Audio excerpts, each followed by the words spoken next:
As I say, I made my bed, I have to lie in it, isn't it? I made the wrong choices, so I have to live by them. Poor white trash. A poor white man is a red flag. Where were your ancestors when the rest was stealing? I ended up homeless, ashamed, alone, and broken. And here's what I figured out.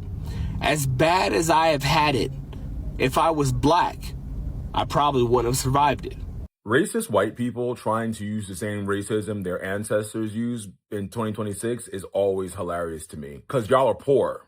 And on that note, I'm getting ready to pack for the rest of my trip. I'm going to Colombia tonight, actually. And while I'll be on an airplane in first class, you'll still be poor in Wisconsin. And while you're saying I'll never amount to anything, you'll be working that farm job tomorrow, whatever the fuck you do. You know what's sad? I think that even if these poor white Trump supporters were actually educated on how the economy works, they'd still vote for white supremacy over their economic class interests. The reason why poor white people continue to support Donald Trump, even though his policy directly makes their lives even worse, is because they don't actually vote for politicians on the basis of policy. They actually vote for ideology. Donald Trump and my paycheck does not give me enough to even get the bare minimums, okay? I had a savings account and I just had to use about half of it just to get by until my next paycheck, okay? And the reality of that is once my savings is gone, I don't have a crutch. I don't have any more crutches. And the stress of going grocery shopping, y'all, I'm at Aldi, okay, which is quite literally probably one of the cheaper grocery options. And the way that I have to pinch my pennies just to make sure I have enough food until the next paycheck is quite literally wild. Imagine you are poor, but you are still a racist white person. And imagine having every opportunity, every chance to build a better life as a white person.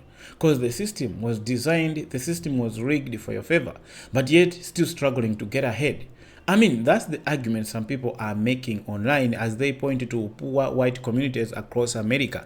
Now, they say history created systems, created policies that once gave many white Americans, more advantages over others, especially black Americans, through unequal laws, schools, and opportunities.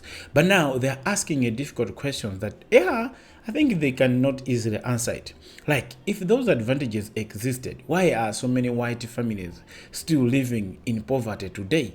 Still struggling to make the ends meet, still, living from paycheck to paycheck. I mean, others disagree and say poverty is far more complicated than race alone. So yeah, this debate is more emotional, it's controversial and filled with strong opinions. So let's break down every perspective and examine what these people are trying to say, especially at the end. Let's listen to them. What exactly is their message? If this is your first time, please subscribe so we can have more of this. Otherwise, I wish you all the best and we can discuss more afterwards.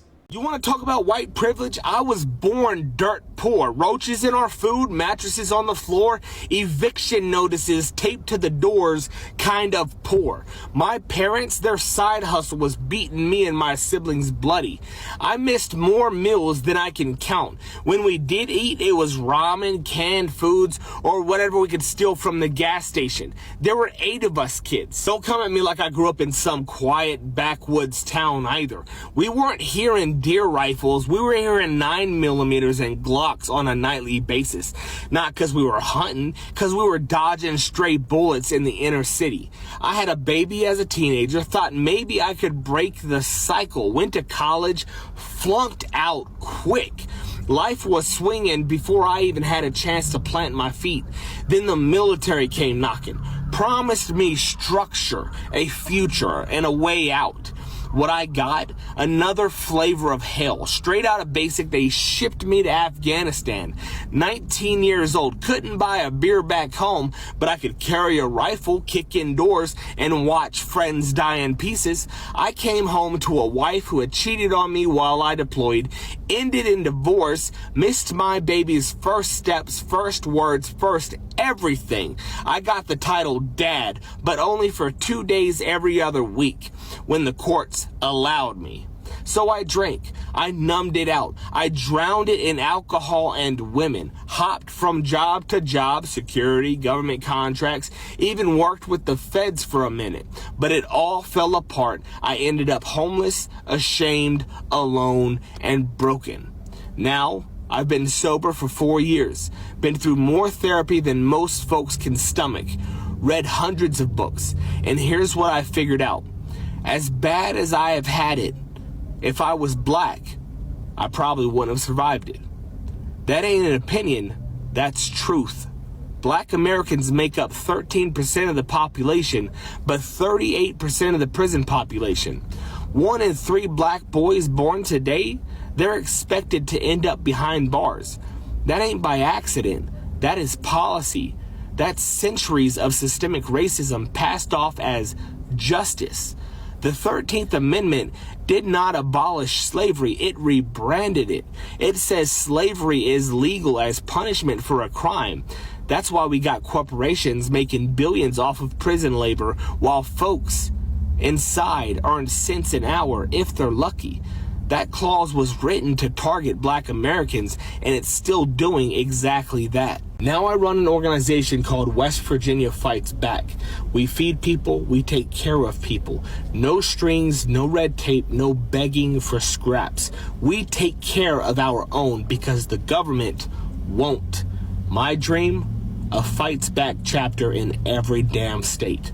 Abolish the prison industrial complex. Burn the cage down.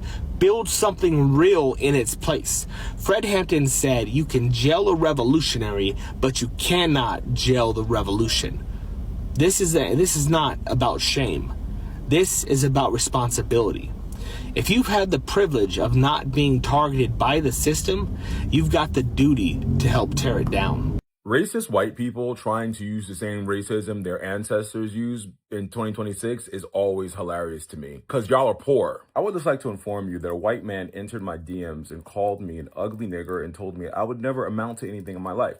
So naturally, I click on his profile, which is not private, and I see that he lives in a trailer park in Wisconsin.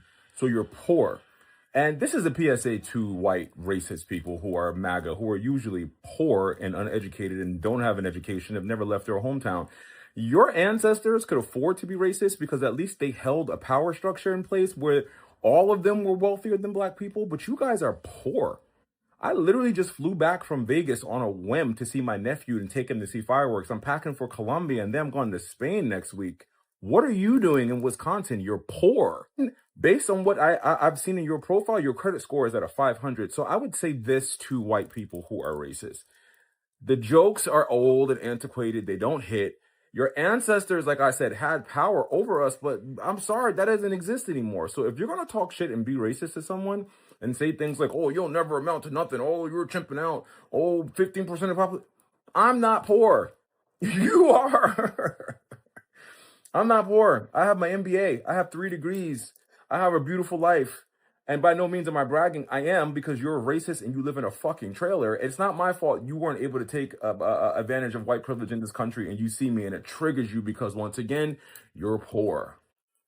And on that note, I'm getting ready to pack for the rest of my trip. I'm going to Colombia tonight, actually. And while I'll be on an airplane in first class, you'll still be poor in Wisconsin. And while you're saying I'll never amount to anything, you'll be working that farm job tomorrow, whatever the fuck you do. All right? Stay black, stay blessed. Bye. Happy Sunday. You know what's sad? I think that even if these poor white Trump supporters were actually educated on how the economy works, they'd still vote for white supremacy over their economic class interests. Because when you don't have a good education, don't have good job prospects, and the people in your personal life don't make you feel like you're special to them, there's temptation to fall into an ideology that tells you that you were born special. Some people would prefer our culture bullshit them into feeling the good feels over having good healthcare and higher wages. It's an ego boost for the people that want to be special, but there's no actual evidence that they are special. Don't get me wrong, I do think quite a few of these white supremacists, either consciously or unconsciously, believe that if they didn't have to compete with these black and brown people that are better educated and better qualified than them, that they would be doing better economically, and that's why they want to bring back white guy nepotism. But you gotta understand, when people think and feel about what their interests are, It's not always financial. It's not just ignorance. Some people can't feel good about themselves unless they feel like they're stepping on somebody else. Inspired by this person, highly recommend. Hey, Auntie Bev here on Teach Me Tuesday during Black History Month. Poor white trash. The terminology actually got its roots in the UK in the 1600s. King James I wanted to get rid of people he deemed as lowlifes. These were the people who were homeless, didn't have jobs, and didn't contribute anything to British society. King James I saw America as a wasteland where he could dump the undesirables. So they were shipped off to the colony of Virginia. Once in the colonies, many of these people worked for wealthy landowners. They would be classified as indentured servants living in rural areas, but they didn't own any land. In the 1800s, a class system started to develop. If you owned land, you were considered a wealthy colonist. If you didn't, you were considered poor white trash. However, poor white people were always made to believe that no matter how poor they were, they would always be better than an enslaved or free Black person. Auntie Bev speaks during Black History Month. I think that it's cruel to have kids while poor.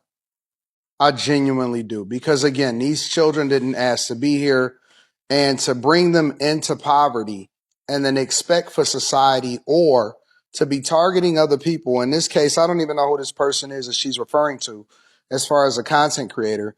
But I did go through the comments before I even looked at this video, and I'm reviewing it in real time and I'm reacting to it in real time.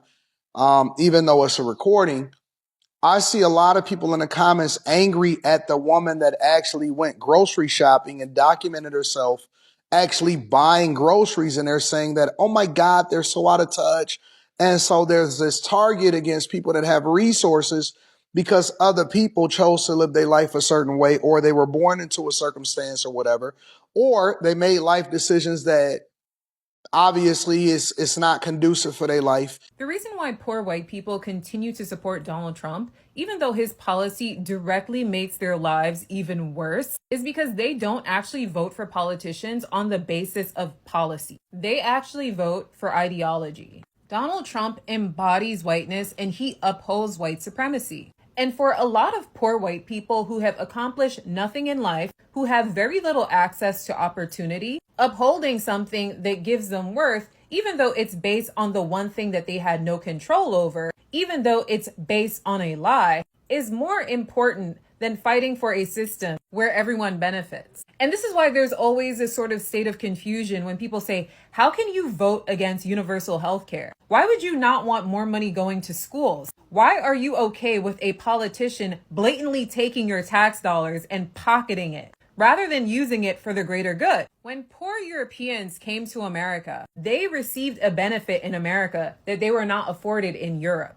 And that was whiteness. And all they had to do was abandon everything they learned in Europe, abandon their heritage, their language, their customs, their traditions, anglicize their names, and they were afforded every single privilege that they did not have in Europe. They could be entrepreneurs, have access to loans, send their children to good schools. They were finally on the top of the hierarchy. And I don't think people realize how much success and building wealth and having money is tied up into whiteness. It is a political term that was born out of capitalism. And so for these white people who have not actually succeeded under this system, whiteness means everything to them. This is why you have poor people who are so against systems like socialism, even though it would give them more power. It would give them more agency. That would actually require that they give up the one thing that they value the most, the one thing that gives them value. And if that means worshiping someone like Donald Trump, while he destroys Social Security, makes their lives more unaffordable, makes it more difficult for them to access healthcare, that is what they're willing to sacrifice. We're here again. We're here again. I'm a licensed therapist of 22 years, and things in the US couldn't possibly be worse. Let me give you an example, okay? So today I happened to be sitting in my own waiting room. I own a group practice, and there were probably 8 to 9 people sitting in the waiting room waiting for their appointments. And one person happened to start a conversation, which almost never happens in the waiting room. Most people just sit there kind of silently waiting for their clinician. But this person started off a conversation, and it sparked this whole thing about how depressed and anxious and broke everyone is. And that therapy, while great and helpful and wonderful, is barely scratching the surface. I could relate to everything that everybody was saying in my waiting room. Everything is bad. And I'm not exaggerating. This is not hyperbolic. Our healthcare, our taxes, our grocery prices, gas costs are unaffordable. We cannot afford to live in this country unless you're in the top percent. The average person in the US cannot afford to exist. I'm not totally sure how we dig out of this hole. All I know is that we sounded the alarm bells. We are here in spite of that. And it is awful. It's awful. Welcome back, brothers and sisters. Now, let's talk about it. You see, right at the beginning of this video, there is one question that grabbed my attention. You see, a black woman asked, if you are white and you're poor, like, where were your ancestors when everyone else was stealing? Now, that's a provocative question, but it's the kind of question that instantly starts an argument. It can keep people, talking. Nobody can be silent after hearing that question, whether it's their business or it's none of their business. I mean, she's pointing back to history and suggesting that if previous generations of white people benefited from unfair systems, why are some white families still struggling today? Why are they still poor? Of course, whether you agree with that question or you don't agree is okay, but I think it's the kind of question that, sets the tone for everyone else in this video. So yeah, let's break down the 5 biggest points people are making in this video. Don't forget to, mention what you think is also a point that was supposed to be added to this video. Now, point number 1, history versus personal responsibility. Let's talk about it. You see, in the video, some people argue that America was built to favor white people through an equal laws, education, housing, and more opportunities. And others respond by saying, your life today is not determined only by history itself. Your own choices, matter too. One man at the beginning even said, I made my bed. Now I have to lie on it. So, in other words, he believes that many of his struggles, came from decisions he personally made. So, it's like he's taking the blame, that he's not trying to blame somebody else, but he's blaming, himself, not the ancestors, not whosoever. So, yeah, another point, like point number 2, why do some white people, still vote Donald Trump? We're not trying to say they should vote or they shouldn't vote, but it's one of the points that we need to, look at it as somebody, discovered and try to find some reason, like why do some white people who are poor continue to vote Donald Trump? Now, several speakers in the video argue that many people are voting more they vote for more of identity and ideologies, for economic policies, for food stamps, for all those things. They claim that the cultural issues like race and political identity often become more important than higher wages or lower living costs. Of course, this is also acknowledged. Not everyone agrees with that explanation. It depends. So let's discuss in the comment section. Do you agree with that or you don't? But people vote for many different reasons. We know it's impossible to assume every voter thinks exactly the same way. But yeah, that's an argument.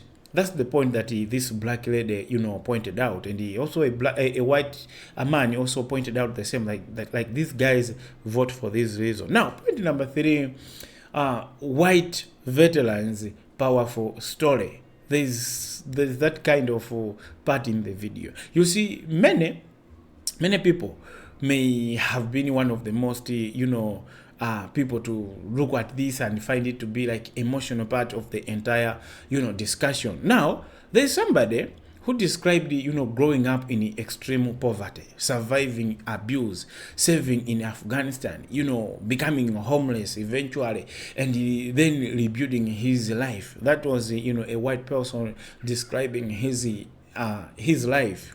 Now, he makes a statement that surprised many people, including myself. Somewhere as he was finishing, he says, as difficult as his life was, he believes being black in America would have, made those struggles even harder because of systemic barriers. He also talks about the 13th Amendment, arguing that slavery wasn't completely erased, but was, restructured. He mentioned rebranded. It was just rebranded, through the prison system. So that is something that he mentioned, and as he admitted that if he was black, he couldn't make it. Okay, he couldn't make it.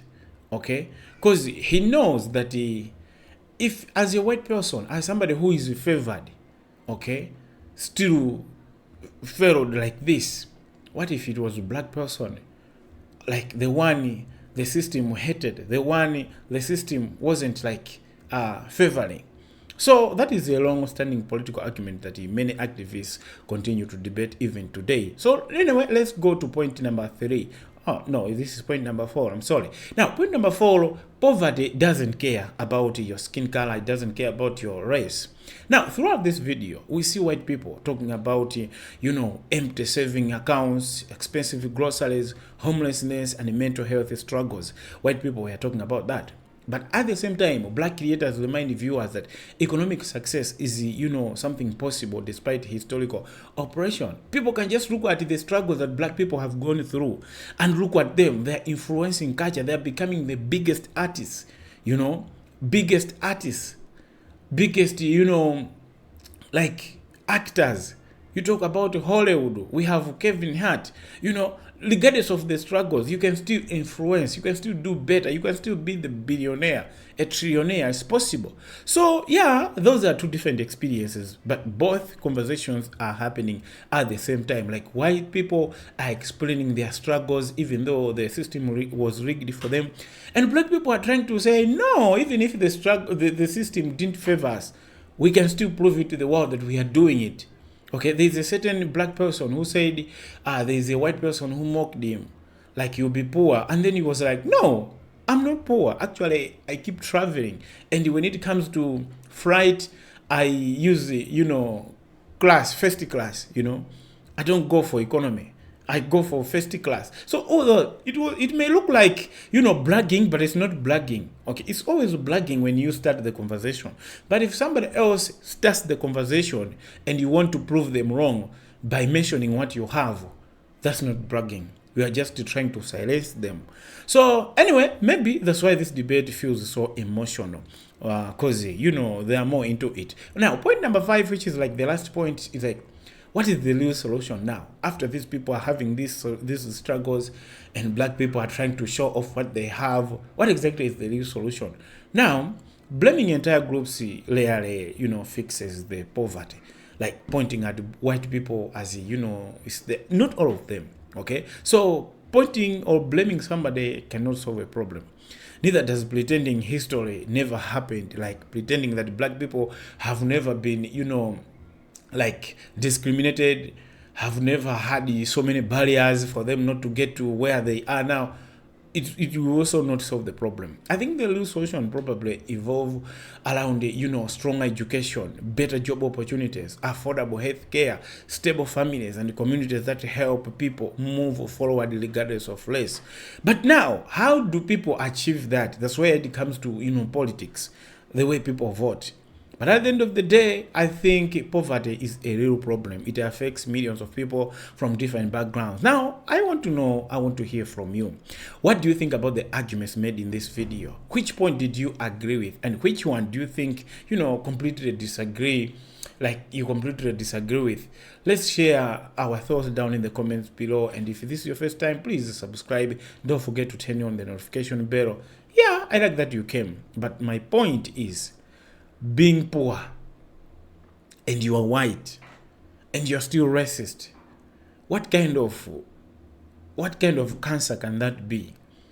Instead of people to look at you and help you. That's why somebody mentioned, like, you cannot be racist like your ancestors. Maybe your ancestors were rich, they had plantations, they had money. So maybe for them to be racist, maybe it could not make sense, but it could at least maybe back them up. Because when it comes to court, at least they can pay for that. When it comes to what?